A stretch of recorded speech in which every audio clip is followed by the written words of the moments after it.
रंगदारी रे घर चढ़ के मारब बरियारी रे छूट जी तो कैल रंगदारी रे घर चढ़ के मारब बरियारी रे तोरा बाप के न तोरा दादा के चिन्हब बेटा सब गोली मारब एगो गिनब तोरा बाप के न तोरा दादा के चिन्हब बेटा सब गोली मारब एगो गिनब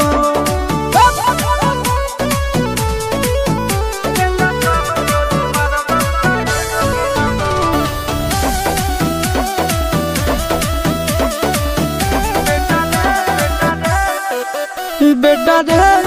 काटा से ठोक देबो चिमनी के भाटा में झोंक देबो देखबो कवन बाप बचैतौ तोरा प्रशासन के गाड़ी भी रोक देबो बेटा जी सुनो बेटा रे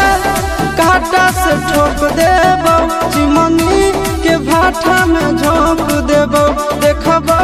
कवन बाप बचैतौ तोरा प्रशासन के गाड़ी भी रोक देबो तोरा जैसन के हम खड़े खड़े गिनबो बेटा सब गोली मारबो एगो गिनबो तोरा बाप के न तोरा दादा के चिन्हबो बेटा सब गोली मारबो एगो गिनबो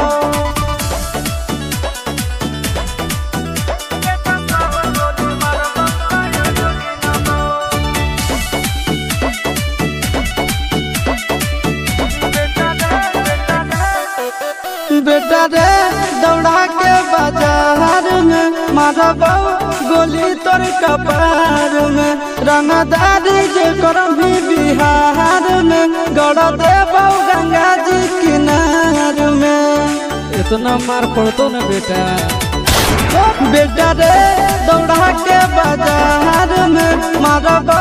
गोली तोर कपार में रंगदारी जे करम भी बिहार में गड़ देबो गंगा जी किनार में कहो चिंटू आशीष के कारण सुनाबो बेटा सब गोली मारबो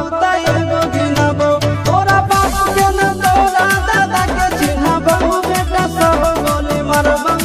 एगो गिनबो मारत मारत पिछुआरा लाल कर दे बेटा ध्यान से बाप इधर है।